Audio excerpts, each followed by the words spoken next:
Around the World Lit Audio. The Alchemist by Paulo Coelho. Chapter 7. The final chapter. Full narration script. Channel intro. Welcome to Around the World Lit Audio, the greatest novels ever written, from every corner of the world, in English. New chapter every week, free to listen. Chapter recap. In Chapter 6, Santiago visited Fatima at the well every day. She told him a woman of the desert knows her man must go, that keeping him would be possession, not love. He saw two hawks fighting in the sky, and understood it as an omen. An attack was coming on the oasis. The chieftains, initially skeptical, acted on his warning. The attack came and was repelled. The oasis leader offered Santiago a permanent position of authority. He refused. The leader said, "Then perhaps you should meet the alchemist yourself." Chapter 7. The final chapter. Chapter 7. The alchemist lived at the edge of the oasis. He was an old man, though old was not quite the right word for someone who had lived as long as he had, because age implies accumulation, and this man had the quality of someone who had distilled himself rather than accumulated, who had spent centuries removing everything unnecessary until what remained was essential. He was thin. His eyes were dark and clear. He received Santiago in a simple dwelling, with a fire and a black kettle, and the particular calm of someone for whom time operates differently than it does for everyone else. The Englishman was not there. He had found the alchemist the day before and spent several hours with him, and left disappointed, having received, in response to his questions about the philosopher's stone and the elixir of life, answers that he found insufficient. The alchemist had told him to read his books again more carefully. The Englishman had read them many times already. He did not understand what he was missing. Santiago understood immediately, not because he was more intelligent than the Englishman, he was not, but because he had spent months learning to read the desert signs, rather than books about the desert signs, and the alchemist was himself a sign, and Santiago's attention had been trained to receive signs directly rather than through the mediation of text. The alchemist said, "I know who you are. I have been watching you since you arrived." Santiago said, "You know about my personal legend." The alchemist said, "I know that you have been learning. Learning is the only preparation for a journey like the one ahead of you." He said, "I will guide you across the desert to Egypt, but the journey is dangerous, through tribal war, through territory where either side would kill you without knowing your name. And at the end of it, you will have to do something that no book can teach you, and that I cannot teach you either. You will have to do it yourself." Santiago said, "What is that?" The alchemist said, "You will understand, when the time comes." They left the oasis the next morning. Santiago went to the well before dawn. Fatima was there, as though she had known, or had woken early without knowing why and had simply arrived at the place where arriving made sense. They stood together in the early dark, and said the things that people say when the moment of departure is real and imminent and the future is genuinely uncertain. He said, "I will come back." She said, "I know. The desert will take care of you as it takes care of everything it is asked to take care of." She did not weep. He did not weep. They had both been trained by the desert to say important things directly,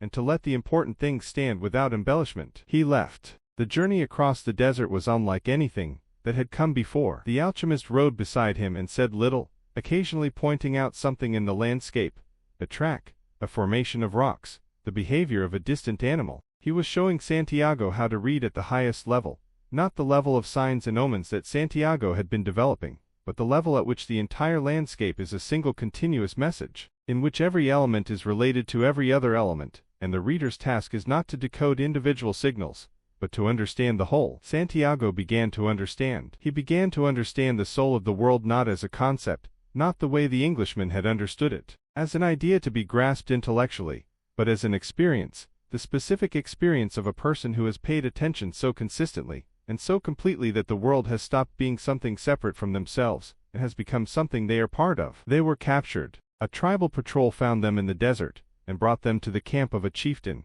who was engaged in the war. The camp held them as prisoners, not cruelly, not with the intention of killing them, but with the practical suspicion of a military force encountering two strangers in disputed territory and needing to assess the situation. The chieftain questioned the alchemist. The alchemist said they were travelers. The chieftain was not entirely convinced. The alchemist said, "This young man here can turn himself into the wind." The chieftain looked at Santiago. Santiago looked at the alchemist. There was a moment of perfect silence in which Santiago understood what was being asked of him, and understood simultaneously that he had no idea how to do it, had never done anything like it, had only the months of desert learning, and the connection to the soul of the world that he had been developing, and which he now needed to be real rather than theoretical. The chieftain said, "If he can turn himself into the wind in 3 days, we will let you go. If he cannot, we will kill you both." The alchemist said to Santiago, "You know you can do this." The first day Santiago spent in silence, looking at the desert, feeling the connection he had developed and finding it insufficient for what was being asked. He could read the desert. He could not become it. These were different things, and the distance between them felt,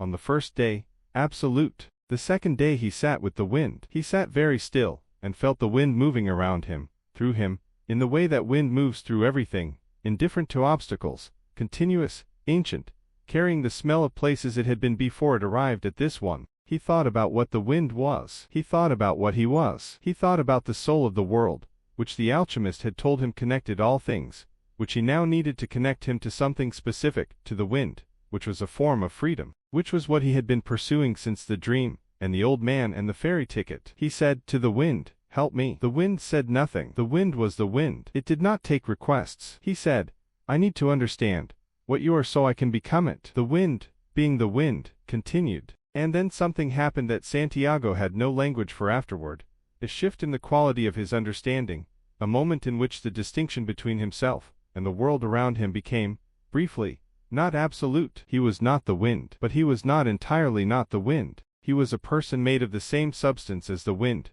connected to it through the soul of the world, and the connection was real enough that what he did next was real. On the third day, a great wind rose. It rose from Santiago, or from somewhere connected to Santiago, from the junction between what he was and what the world was, from the place where the personal and the universal meet when a person has paid enough attention for long enough. The wind swept through the camp. It was not destructive, it was wild, present, comprehensive. The wind that comes when something ancient is invoked rather than the ordinary wind that moves through the desert as a matter of course. The chieftain watched. When it passed, Santiago was standing where he had been. The chieftain let them go. They continued. They reached the pyramids. Santiago stood before them and felt nothing dramatic, nothing proportionate to the years of dreaming and the ocean crossing and the robbery and the crystal shop, and the caravan and Fatima and the hawks and the wind. He felt, instead, something quiet and enormous, the specific quality of an arrival that has been so long anticipated that when it comes it exceeds the emotion available to meet it. He dug. He had dreamed of treasure at the pyramids,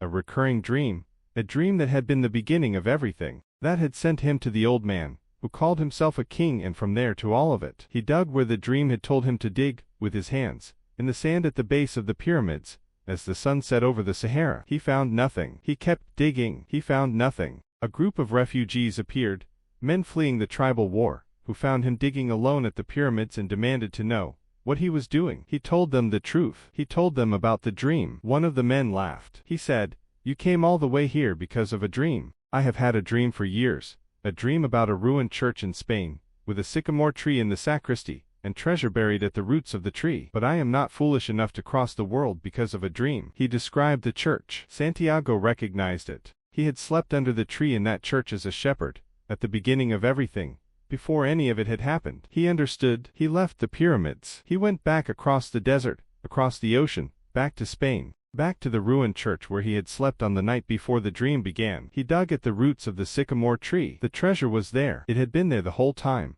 buried under the place where he had slept before he started, waiting for him to go around the world and come back to find it. The journey was not a detour from the treasure. The journey was the reason he was capable of finding it. He took what was his. And then he thought of Fatima, of the well at the oasis, of her face in the early morning dark, of her voice saying, "I know. The desert will take care of you." He sent a portion of the treasure ahead to her, with a message. He was coming back. He had gone around the world and come back to the beginning, and found what he was looking for. And the beginning and the end were connected in the way that the soul of the world connects all things, not in a straight line but in the circle that all genuine journeys make, where arriving back at the start is different from never having left, because you are different, because you have become what the journey required you to become. He was ready. Series close. You have reached the end of The Alchemist by Paulo Coelho, published in Brazil in 1988. Written in 2 weeks, rejected by the first publisher, bought by a small press that printed 900 copies. Translated into 80 languages. 65 million copies sold. The most translated book in history by a living author. What Coelho argued is simple, and like all simple things it is also very difficult. Follow what you love. The universe will help. The obstacles are part of the path. The treasure is real, but it is not where you think it is. You have to go around the world to understand where you started. Whether you find this true or wish it were truer than it is,